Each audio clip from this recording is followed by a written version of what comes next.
होगी उसमें मैं आपको मोहनजोदाड़ो के बारे में बता देता हूँ। मोहनजोदाड़ो जो सभ्यता है, जैसे मैंने यहाँ हेडिंग डाली है मोहनजोदाड़ो सभ्यता। मोहनजोदाड़ो सभ्यता का अर्थ क्या होता है? मृतकों का टीला। मृतकों का टीला जो शब्द है, इसी का दूसरा अर्थ क्या होता है? जो है मुर्दों का प्रदेश। मोहनजोदाड़ो जो सभ्यता है ये कहाँ है? ये लरकाना जिला पाकिस्तान में स्थित है। मोहनजोदाड़ो सभ्यता जिस नदी के किनारे है उस नदी का नाम है सिंधु, लेकिन सिंधु को ऋग्वेद में क्या कहते हैं? हिरण्य नदी के नाम से जानते हैं। मोहनजोदाड़ो सभ्यता की खोज 1922 ईस्वी को राखलदास बनर्जी के द्वारा की गई है। राखलदास बनर्जी के द्वारा की गई है। लेकिन मोहनजोदाड़ो जो सभ्यता है इसका उत्खनन का कार्यक्रम ना 1922 से 27 के मध्य होगा। कौन? Sir John Marshall. और इसका उत्खनन कुल मिलाकर कितने चरणों में? 7 चरणों में हुआ है। उसके बाद इसे बंद कर दिया गया है। अवशेष मिले उस आधार पर मोहनजोदाड़ो सभ्यता को देखो उप 2 नाम, एक तो सिंधु का नखलिस्तान और एक सिंधु का बाग। नखलिस्तान शब्द का अर्थ क्या होता है? ऐसा क्षेत्र जो मध्य में हरा भरा हो और चारों ओर सूखा हो, डेजर्ट हो, उसे अपन नखलिस्तान कहते हैं। तो ऐसा मोहनजोदाड़ो है जो मध्य में हरा भरा है, चारों तरफ सूखा है। तो मोहनजोदाड़ो सिंधु का भाग है, इसलिए मोहनजोदाड़ो को सिंधु सभ्यता का नखलिस्तान। जहां हरा पानी है वहां पे हरा भरा होगा, वहां पे बाग बगीचा होगा। इसलिए मोहनजोदाड़ो जो सभ्यता है इसे सिंधु का बाग के नाम से भी अपन जानते हैं। ये मोहनजोदाड़ो का एक तरीके से परिचय हो गया अपना, है ना, बेसिक परिचय। इसे स्क्रीनशॉट ले लीजिए, क्लास को लाइक शेयर जो है कर दीजिए फटाक दे।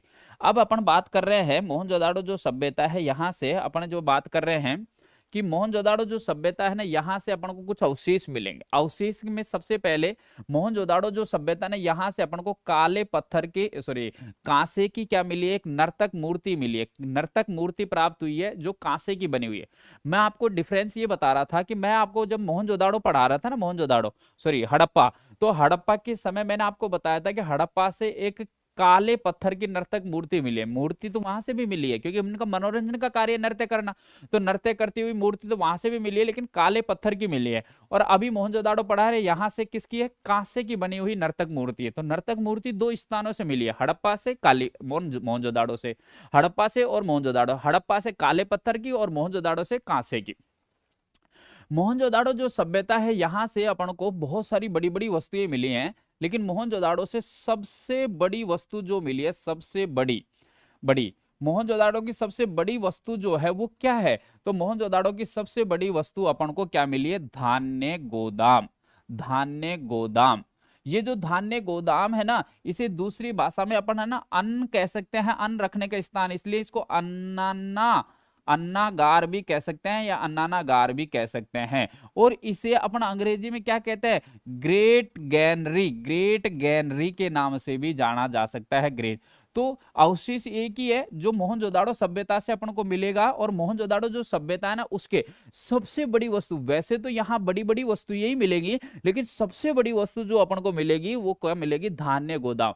अब देखो आप अर्थ समझो, एक होता है जिसको अपन कहते हैं धान्य और एक होता है जिसको अपन कहते हैं धान। अब धान्य शब्द का मतलब क्या होता है? धान्य शब्द का मतलब क्या होता है? अन्न होता है, अन्न, है ना। और धान शब्द का मतलब क्या होता है? चावल। ठीक है, अगर धान स्पेशल धान के बारे में बात हो रही है, इसका मतलब चावल के बारे में बात हो रही है। धान्य शब्द के बारे में बात हो रही है, इसका मतलब अन्न के बारे में। तो जैसे एफसीआई के बड़े बड़े गोदाम होते हैं ना, जिसमें अपन अन्न सुरक्षित रखते हैं ना, तो एफसीआई के जैसे गोदाम होते हैं जिनको अन्न सुरक्षित रखते हैं, उन्हें अपन धान्य कहते हैं। और जो धान, जहां मतलब चावल सुरक्षित रखते हैं या चावल को सुरक्षित रखते हैं ना, उसको अपन क्या कहते हैं? धान कहते हैं। तो धान और धान्य अलग अलग चीज है, मैंने अर्थ आप लोगों को बता दिया है। मोहनजोदाड़ो जो सभ्यता ना, यहाँ से और अपन को बहुत बड़ी बड़ी वस्तुएं मिली है। जैसे यहाँ से अपन को बड़े बड़े महाविद्यालय भवन मिले, बड़े बड़े महाविद्यालय भवन मिले, विद्यालय भवन मिले। अब मैं आपसे कह रहा था कि सिंधु सभ्यता के, कल लास्ट क्लास में बताया था कि सिंधु सभ्यता के लोग ना पढ़े लिखे लोग हैं। ये सिंधु सभ्यता एक नगरीय शहरी यानी शिक्षित सभ्यता है। इसमें पुरुष भी शिक्षित है, इसमें महिला भी शिक्षित है, तो पढ़ने का कोई स्थान तो मिलना चाहिए ना। तो ये देखो, ये मिले महाविद्यालय भवन मिले। मोहनजोदाड़ो जो सभ्यता है, यहाँ से अपन को बड़े बड़े महाविद्यालय भवन प्राप्त हुए हैं सब। मोहनजोदाड़ो जो सभ्यता है, यहाँ से अपन को बड़े बड़े महाविद्यालय के अलावा सभा भवन प्राप्त हुए हैं सब। सभा भवन प्राप्त, सभा मतलब मीटिंग करने का स्थान। जैसे अपने आज के जमाने में आईटी केंद्र खोलते हैं, हैं, राजीव गांधी केंद्र भी खोलते हैं ना, या फिर पंचायत होती है जहां पंचायत केंद्र जहां होता है अपने ग्राम पंचायत, तो उसको सभा भवन मिले। यहां से अपन को बड़े बड़े जो है वो क्या मिले, शौचालय प्राप्त हुए, मतलब जो है पाश्चात्य ढंग का शौचालय प्राप्त हुआ है, बहुत बड़ा पाश्चात्य पाश्चात्य ढंग का शौचालय प्राप्त हो, पुराने ढंग का शौचालय प्राप्त हुआ है, सब पुराने ढंग का शौचालय, मतलब एक तरीके से शौचालय, एक तरीके से जैसे अपन को स्विमिंग पूल टाइप में प्राप्त हुआ है, एक तरीके से पूरे गांव का एक बहुत बड़ा। इसके अलावा अपन को बड़े बड़े क्या मिले हैं, बड़े बड़े स्नान घर मिले हैं, स्नानागार, स्नानागार। स्नानागार को अपन क्या कहते हैं, ग्रेट बाथ भी कह सकते हैं, ग्रेट बाथ भी कह सकते हैं, ये भी मिला है अपन को यहाँ से। मोहनजोदाड़ो जो सभ्यता है यहाँ से मतलब बड़े बड़े घर, और घरों में क्या मिले, घरों में कुआ, घरों का जो आंगन होता था, चौक होता था ना, उसके अंदर क्या मिला है, कुआ मिला है। तथा मोहनजोदाड़ो जो सभ्यता है यहाँ से स्नानागार, ग्रेट बाथ, घरों में जो से कुआ प्राप्त हुआ है। इसके अलावा यहाँ से अपन को एक सूती कपड़ा मिला है भाई, सूती कपड़ा, एक जैसे छोटा सा मटका है, उस मटके के चारों तरफ है ना सूती कपड़ा लपटा हुआ है। इसका मतलब ये हो गया हड़प्पा क्षेत्र में वस्त्र तकनीकी ना कि, तो मोहनजोदाड़ो के लोग वस्त्र तकनीकी मतलब एक तरीके से कपड़े पहनने की शुरुआत हो गई, तो वस्त्र तकनीकी से परिचित हो गए। इसके अलावा यहां से अपन को क्या प्राप्त हुआ है मोहनजोदाड़ो से, यहां से अपन को एक ना हाथी का कपाल खंड मिला है, हाथी का कपाल खंड भाग मिला है। हाथी जो क्षेत्र है उसका हाथी का कपाल खंड मतलब खोपड़ी का ये वाला हिस्सा होता है ना, तो हाथी का कपाल खंड भी अपन को मोहनजोदाड़ो से मिला है साहब यहाँ से। तो ये प्रमुख चीजें हैं, और मैं सारी डिटेल मोहनजोदाड़ो के जो अवशेष है, अवशेषों में पहली पॉइंट मैंने बताया है, यहाँ से कांसे की नर्तक मूर्ति मिली है। डिफरेंस मैंने आपको बताया, हड़प्पा से काले पत्थर की, मोहनजोदाड़ो से कांसे की नर्तक मूर्ति। मोहनजोदाड़ो की सबसे बड़ी वस्तु क्या मिली है, धान्य गोदाम को अन्नागार भी कह सकते हैं, अंग्रेजी में ग्रेट गैनरी भी कह सकते हैं। मोहनजोदाड़ो से बहुत बड़ी बड़ी वस्तुएं मिली हैं, जैसे यहां से अपन को महाविद्यालय भवन मिले हैं, सभा भवन मिले हैं, पाश्चात्य ढंग के शौचालय मिले हैं। इसके अलावा यहां से अपन को स्नानागार यानी ग्रेट बाथ है, ये ग्रेट बाथ, घरों से के जो आंगन या चौक होता था उसमें कुएं, सूती कपड़ा, हाथी का कपाल खंड प्राप्त हुआ है। स्क्रीनशॉट ले लीजिए। नेक्स्ट अभी अवशेष और बाकी हैं, उन पे भी चलते हैं। अब देखो मोहनजोदाड़ो जो सभ्यता है ना, यहाँ से अपन को इसके अलावा क्या प्राप्त हुआ है, यहाँ से अपन को एक बहुत प्रमुख विशेषताओं में अपन देखेंगे तो यहाँ से अपन को साहब एक योगी की मूर्ति प्राप्त हुई है। किसकी मूर्ति प्राप्त हुई है, योगी, जो योगी की मूर्ति प्राप्त हुई है ना, योगी की मूर्ति, इस योगी की मूर्ति को अपन पुरोहित की मूर्ति भी कह सकते हैं, पुरोहित की मूर्ति भी कह सकते हैं। योगी या पुरोहित की क्या प्राप्त हुई है, मूर्ति प्राप्त हुई है यहां से, एक बात ठीक है। अब इसके अलावा मोहनजोदाड़ो से अपन को मोहर प्राप्त हुई है, मोहर क्या प्राप्त हुई है, मोहर। मोहर कब मिलेगी आप लोगों को, जब आप पढ़ लिख कर गजिस्टेड अधिकारी बन जाओगे तो आपको एक मोहर दी जाएगी, सील दी जाएगी, जो आप अटेस्टेड करने का काम करते हो ना, तो वो मोहर प्राप्त हुई है मोहनजोदाड़ो सभ्यता से। और मोहनजोदाड़ो सभ्यता से जो मोहर प्राप्त हुई है वो किस तरीके से है, वो मोहनजोदाड़ो की मोहर कुछ इस तरीके से, मान लीजिए ये इस तरीके, जैसे आयताकार है वैसे, तो ये तो मैं इसको लगभग आयत बना रहा हूं, है ना, मोहनजोदाड़ो इस तरीके से, लेकिन इसका एक भाग ना टूटा हुआ है। मोहनजोदाड़ो से जो मोहर मिली है वो आयताकार है, लेकिन उसका एक कोना टूटा हुआ है, तो मैंने एक कोना तोड़ दिया सब। अच्छा, इसमें अपन को कुछ चित्रकारी प्राप्त हुई है मोहनजोदाड़ो के अंदर, जैसे कुछ चित्रकारी मिली है इस मोहर में, यहाँ पे ऊपर फ्रंट में है ना कुछ चित्रकारी है।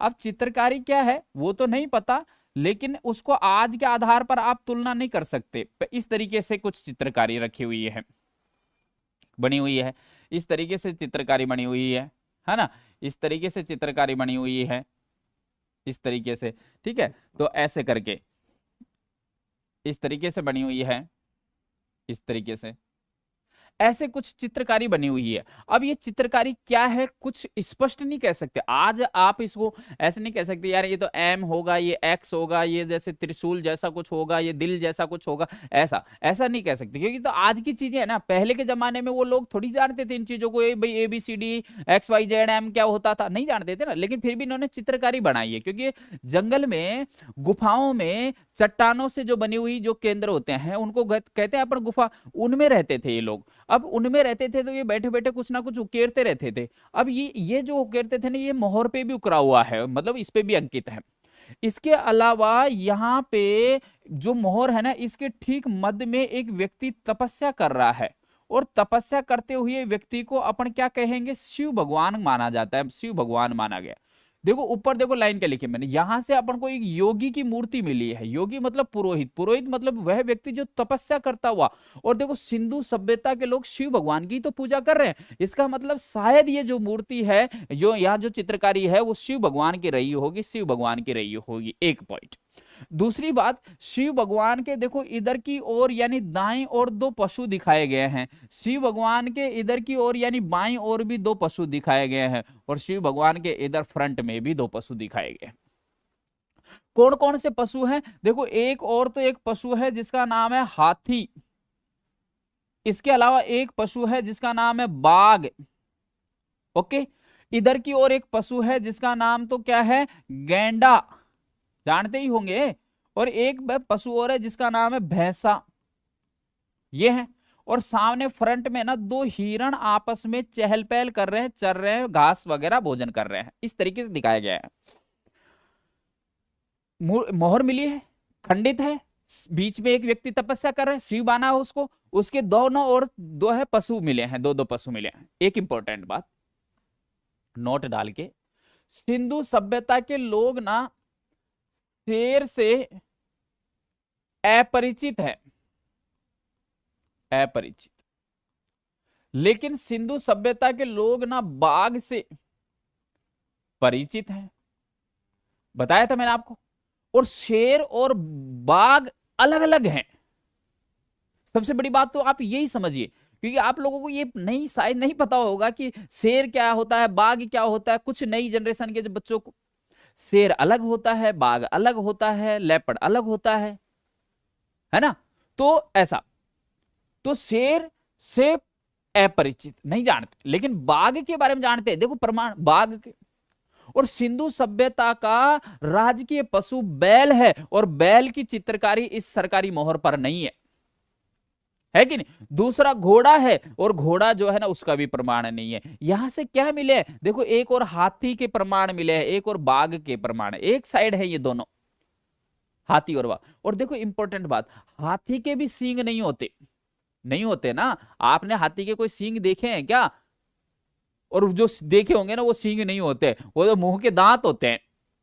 तो हाथी बिना सींग का पशु है, और इसके अलावा जो बाघ है ना उसके भी कोई सींग नहीं होती, एक और बिना सींग के है। और ये देखो गैंडा, गैंडा तो आप जानते ही होंगे ना, डिस्कवरी टीवी पे देख लेना, आज अगर यूट्यूब पे देख लेना, क्या होता है, बड़ा सा एक जैसे भैंसा टाइप में होता है, लेकिन उसका जो मुंह थोड़ा सा बड़ा होता है, लंबा होता है, और उसकी नोजी होती है ना नाक, उसके ऊपर एक अकेला सींग होता है, बड़ा मुंह होता है, बड़ा शरीर होता है, हाइट थोड़ी छोटी ही होती है उसकी, ठीक है, भारी होता है लेकिन गैंडा। और भैंसा तो जानते हो ना, भैंस का पति भैंसा ही होता है भैंस का पति भैंसा ही होता है। तो ये देखो गैंडा के सींग होता है, भैंस के भी सींग होता है, एक और सींग वाले पशु, एक और बिना सींग वाले पशु, और नीचे फ्रंट में दो हिरण हैं, आपस में चहल पहल कर रहे हैं। इस कारण शिव भगवान को यहां पे क्या कहेंगे, इसे कहेंगे साहब पशुपति, पशुपति कहेंगे, ये पुकार।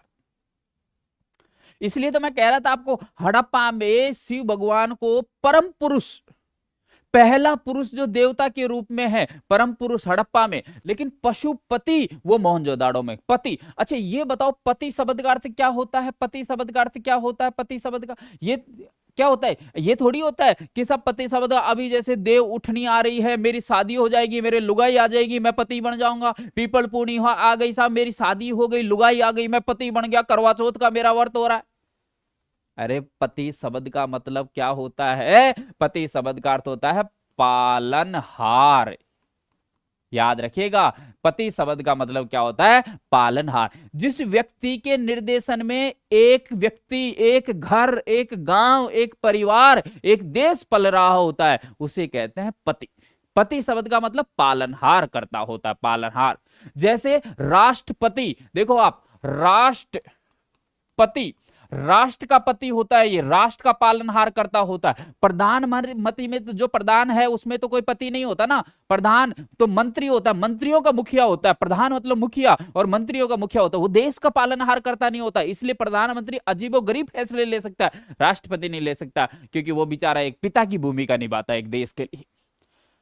और जनगणना के अनुसार भारत का पहला व्यक्ति कौन होता है? राष्ट्रपति होता है, प्रेसिडेंट होता है ना, तो राष्ट्रपति। तो पति शब्द का मतलब होता है पालनहार करता। याद रखिएगा, आज की बात समझना, पति शब्द का मतलब पालनहार। ये नहीं समझा कि शादी हो गई, लुगाई आ गई, बन गई पति, पति नहीं होता। पति शब्द का मतलब पालनहार करता होता है। और यहाँ पे देखो, ये पशु है, ये पशु है, ये पशु है, और पशुओं को पालने का काम कर रहा है शिव भगवान, उनका जीवन बचा रहा है, क्योंकि जंगल में तो शिव भगवान रहता है, इसलिए पशुपति, पशुओं को पालनहार करता, पशुपति। मोहनजोदाड़ो में इसी शिव भगवान को पशुपति कहकर पुकारा है, और हड़प्पा में इसी शिव भगवान को परम पुरुष कहकर पुकारा है। मैंने बताया है, सिंधु सभ्यता का प्रमुख देवता तो शिव ही है, नाम अलग अलग है, पशुपति। बताओ बात समझ में आई कि नहीं आई? कमेंट करो फटाक।